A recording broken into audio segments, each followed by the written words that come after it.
today we're going to be making not so jollof, and the reason why I call it not so jollof because I'm not Nigerian. So as you can see, I'm using this rice.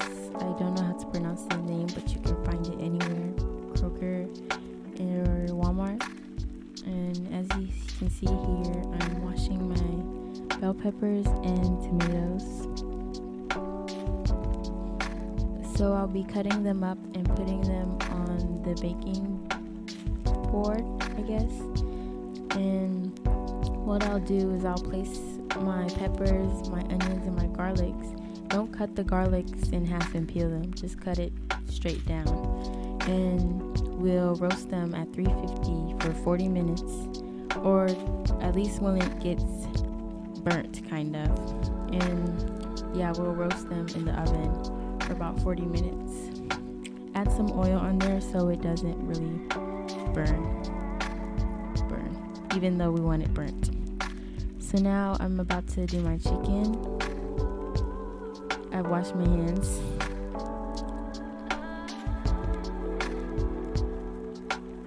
So in that little paste I'm about to pour in, there is that thingy.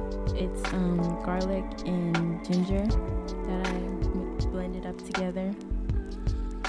Then I'm using salt. It looks like a lot, but it's not a lot, guys. And some paprika, some cumin, and some curry powder. I basically use the seasonings for the jollof for the chicken because I wanted it to taste kind of similar. So I mixed all of that up. I also added some parsley for some green color. Mixing it up. Spread some oil on the baking pan thingy so it doesn't burn or stick to the bottom.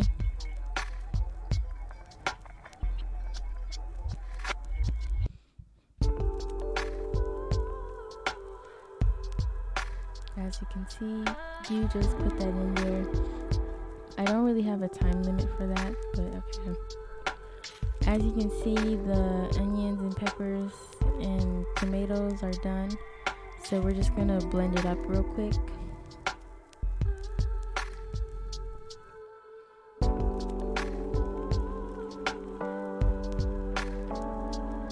As you can see, this is what it looks like. It smelled really good. Don't make sure you don't add in all the little garlic thingies when you squeeze the garlic. Alright, start with some oil in your pan. Oh, well, now we're getting to really into making the jollof. Put in your onions. You can add in your tomato paste.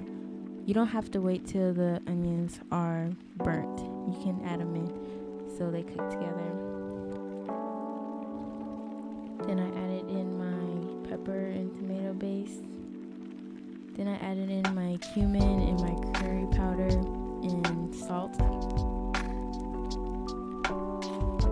And my bay leaves.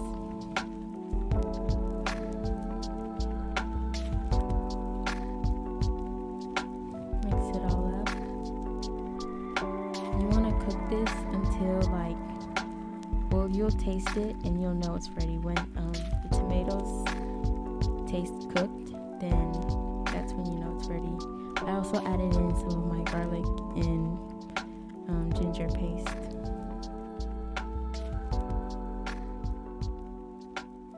Then we're gonna go ahead and wash our rice. This is important because you don't want mushy rice. So make sure you wash your rice until it's fully clear.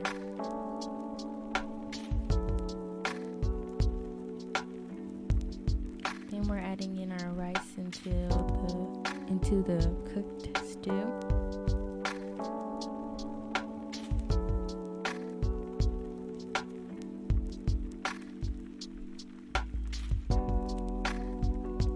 Mix that thoroughly. Make sure all the rice is completely covered.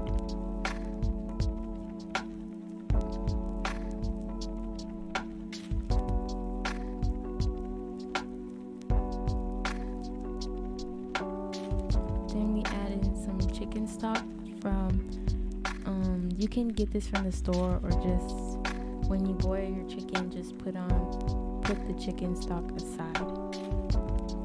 And we add in a little bit of water. Okay, once that's done, you just put some foil on top, because we really want the heat to stay in the pot. We don't want no heat. We want to trap the heat inside. So we add in some foil, put the lid on top to make sure it's really sealed.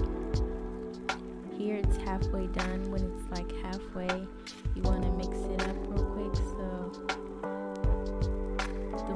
the burnt side can go on the top. And then we cover back up. And then the second time it should be about done. As you can see, it is all done. Here I am plating it. It was delicious, guys, and it looks delicious too. I hope you can try this. And that's the chicken also. And if you want a detailed one,